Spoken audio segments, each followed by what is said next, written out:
Good morning বন্ধুরা, কেমন আছো সবাই? আশা করছি ভালো আছো। তিথি ডিম লাভ চ্যানেলে তোমাদের সবাইকে অনেক অনেক স্বাগত। তোমাদের আশীর্বাদ ও ভালোবাসা আমিও ভালো আছি। তো আবারও চলে এলাম তোমাদের সামনে নতুন একটা ব্লগ নিয়ে। আশা করছি আমার এই ছোট্ট ব্লগটা তোমাদের সকলে ভালো লাগবে। তো বন্ধুরা, পুরো ব্লগটা দেখার অনুরোধ রইল। তো বন্ধুরা, দেখতে পাচ্ছ এখানে আমি বিছানাটা গুছাচ্ছি। এখন বাজে প্রায় 10টা। তো বিছানাটা গুছাবো আমি।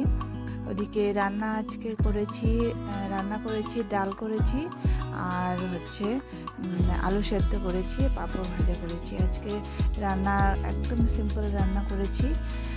তো মানে ওই কয়েকদিন খুব একটু হেভি খাওয়া হয়েছে, তো ভাবলাম যে মানে আগামী কালকেও শনিবার আছে নিরামিষ, আজকে শুক্রবার, তো আজকেও সিম্পলি করি, কালকেও একটু নিরামিষই হবে।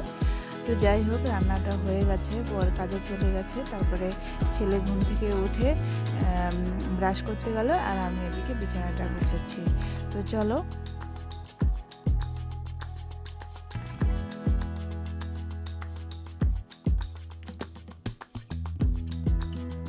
তো এই যে ওইদিকে বিছানা গুছানো হয়ে গেছে আমার।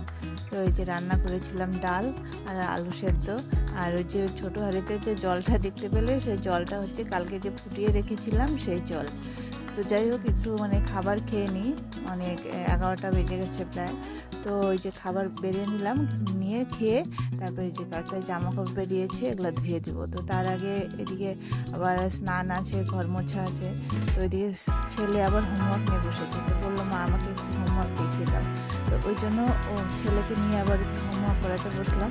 হোমওয়ার্ক করিয়ে তারপরে এই যে ছেলে খেলতে গেল, আমি এদিকে ঘরটা মুছে নিচ্ছি।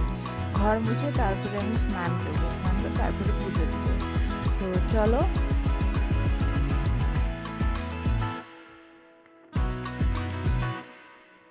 তো এই যে ঘরটা মুছে নিচ্ছি। তো আমাদের এদিকে তো যে জলের সমস্যা চলছে, তো মানে কয়েকদিন জল খাওয়া যাবে না, সেটা একটা টেনশন। জল কিনে এনেছে, এভাবে কিনে এনে জল কতদিন খাওয়া যায় বলো? তো যাই হোক, এখন সমস্যা হয়েছে, তো তবু চলতে তো হবে। মানে জল না খেলে কি আর বাঁচা যায় বলো? তো তার জন্য এই যে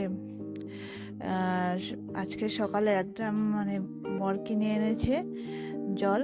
তো ওই 1 ড্রাম জল দিয়ে মানে 2 দিন নিতে হবে। তো ডেলি মানে 1 ড্রাম জল 30 টাকা করে নেয়। সেই 1 ড্রাম জল যদি 2 দিন না হয় তাহলে কি আর হয় বলো? তো যাই হোক, ভাবছি ওই 1 ড্রাম জল দিয়ে 2 দিন চালাবো।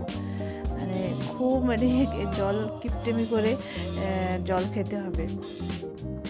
মানে বলেছে 2 তারিখ পর্যন্ত। যাই হোক, 2 তারিখ, এখন 3 তারিখও হতে পারে, 4 তারিখও হতে পারে, সব সমস্যার সমাধান হবে, তারপরে তো জল দেওয়া শুরু করবই।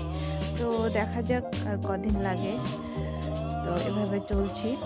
তো এই যে এদিকে ঘর মুছে স্নান করে চলে এসেছি, আমি পুজো দিব এখন। ফুল পেড়ে নিয়েছি, ফুল পেড়ে নিয়ে এসে যে পুজোতে বসেছি। এই যে পুজো আমার কমপ্লিট হয়ে গেছে। তো চলো।